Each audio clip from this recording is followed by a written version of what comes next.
Really what I wanted to do is just share our journey that we've had at Harrods in terms of the implementation of a digital screen network, which we really started about 10 years ago. But before I do that, just for those of you that might not be familiar with Harrods, it's that big store across the road with lots of lights on. It is in fact one of the UK's biggest tourist attractions. It's obviously an iconic global landmark. It's really a microcosm for the world. We have visitors from over 130 different countries every month. We have 40 million visitors every year, which equates to around about 40,000 customers every day. It's clearly a house of luxury brands. We have over 330 departments, over 7 floors, 1.2 million square feet of luxury retail selling space. And of course, things like the opulent and majestic food halls, which attract tourists from all over the world. And as Stuart mentioned in the introduction, we've developed an integrated media portfolio over the last 10 years, really as a result of the brands and concessions in the store that have been looking for an effective way of really communicating with the 40-odd thousand customers that walk in through the door every day.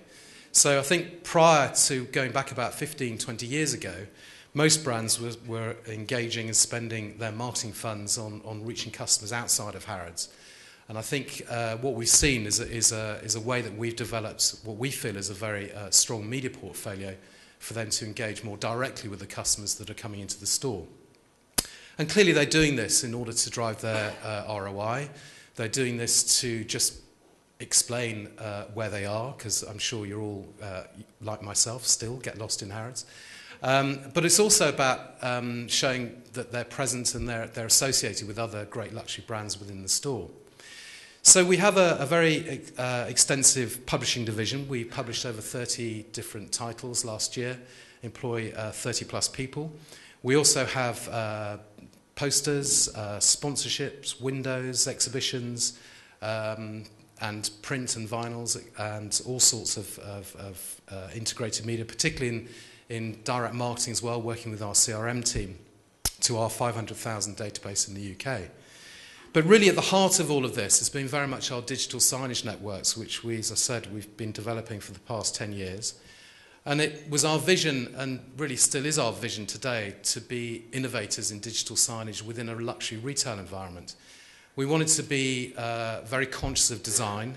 Clearly we've got a very precious and very special environment and a very special brand, and also lots of very special brands within Harrods itself.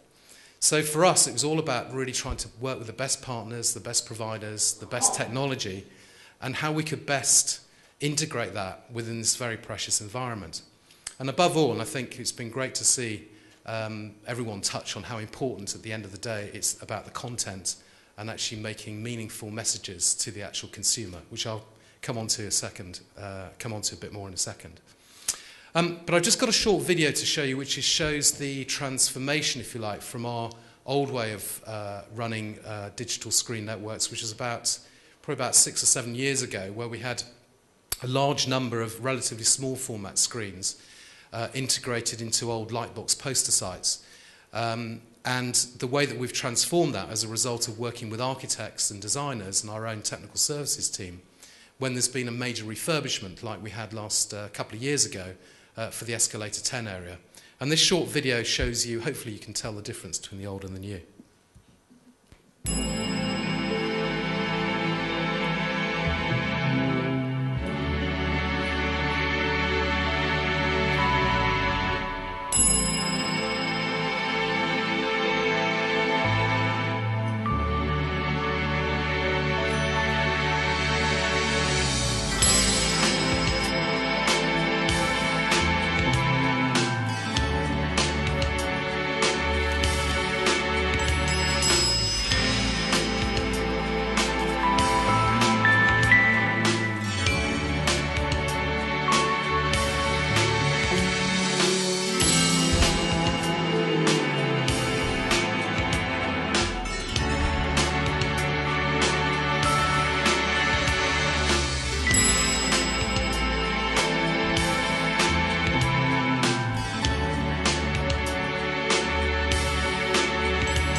So you can see that we're trying to utilise where we've got large format video walls where we can actually use content more creatively. Much of this is we're dependent upon the brands to provide us with great content, but we've got a very talented in-store team who also work and create the content in-store as they do all the scheduling. So we've got around about 7 different networks across the Harrods estate. The mechanics of it is basically they work into 15-second loops which are repeated generally no longer than 5 minutes, although sometimes this is quite difficult to keep to given the very high demand we have at certain times of the year. We have complete flexibility, as you can imagine, in terms of content change, and particularly in a retail environment that's particularly important when you might be making certain decisions on the day, in the morning meeting, and indeed any time of the day you can send out a different message at any time you like. One area that we thought was going to be utilised more than we've actually used is utilising the networks for staff communication before store opening or after store closing. And I still think there's got great opportunity to use this more flexibly. We're also looking to use it more now in terms of day part and using the creative flexibility that the networks offer in terms of sending relevant messages to relevant targets at the right time of the day. And again, I can come on to talk about that in a second. And above all, it's all got to make relevancy for the customer. Again, I'll come to that in a second.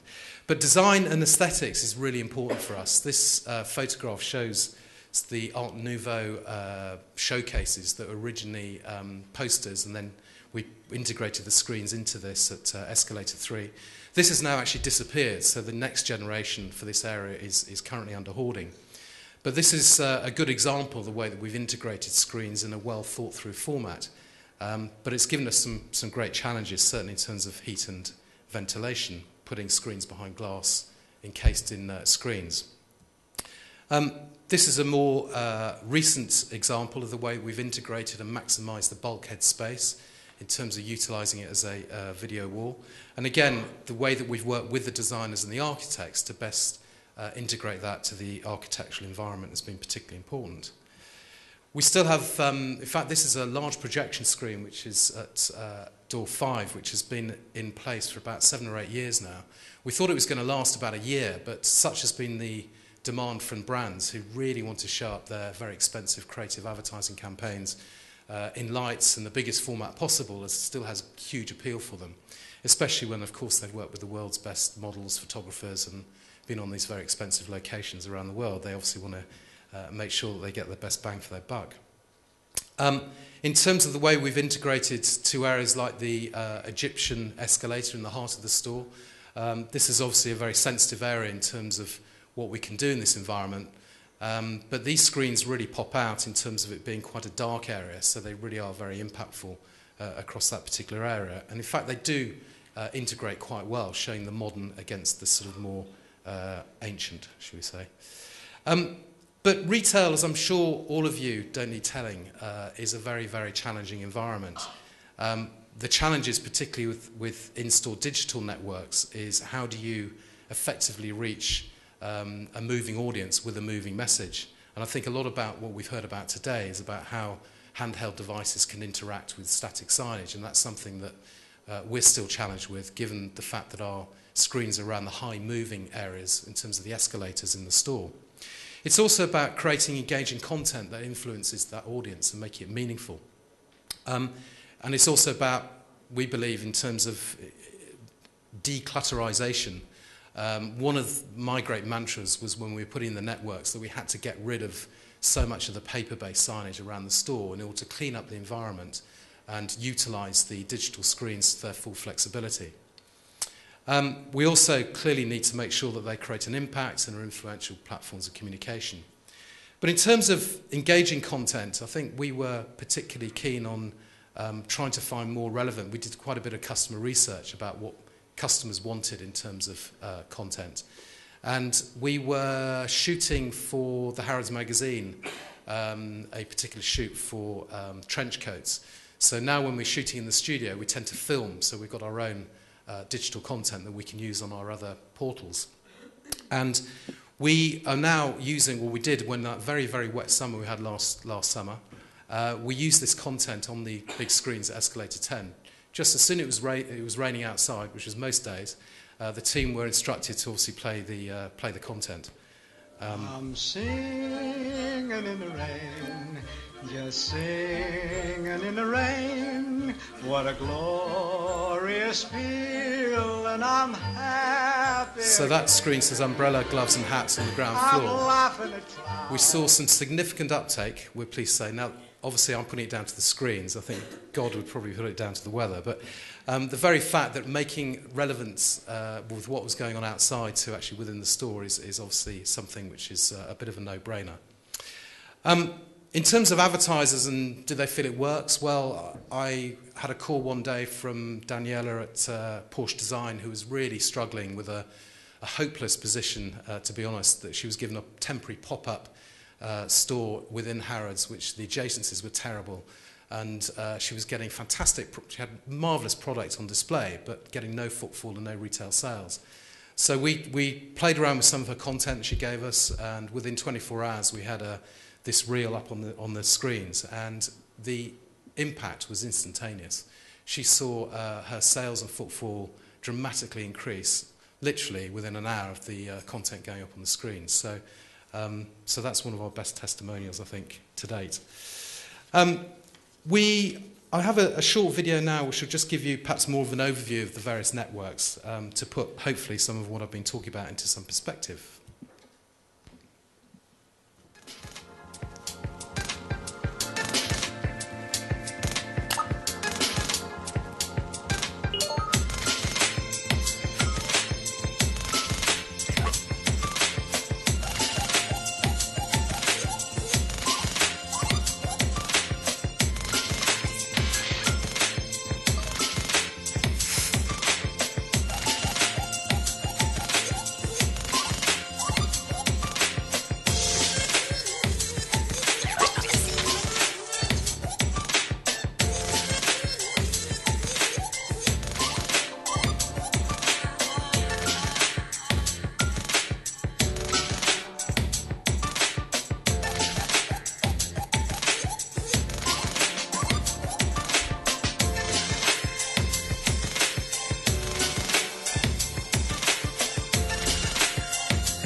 I think there's a lot of product that we see, particularly on display here today, where the utilisation in windows, and again in the presentations prior to me, there was a lot of talk about how store windows can be used effectively.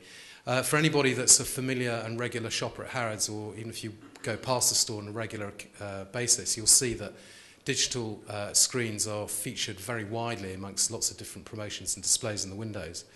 And perhaps one of the most interesting implementations we saw was actually going back a couple of years when we were running a Swiss promotion, and one of the Swiss brands we partnered with, Tissot Watches, did an augmented reality window display which really captured the imagination of the customers walking past.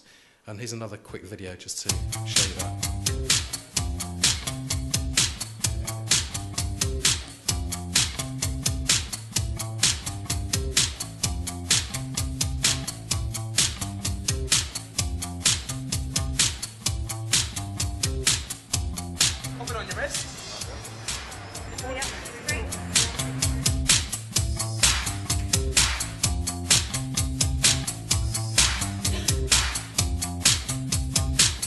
Very impressive use of technology there. It's incredible. It's incredible. Of course, you get to cycle through all the different models as well. The watch, I thought, was interesting. A good way to kind of find out about a product. I didn't think Tissot was so forward-thinking. Oh wow, it's really good. No, it's really cool how it's actually on your wrist on the screen. So it's extremely precise, Swiss precise in fact. The touchscreen is really cool, you know, it's just a bit like the iPad and all that sort of stuff, you know, the touchscreen interface. I think it's really cool. The interactive thing is very appealing, and it's amazing what technology does these days. Now I'm really a bit crazy about the watch because it's so beautiful to see it on the arm. It's amazing.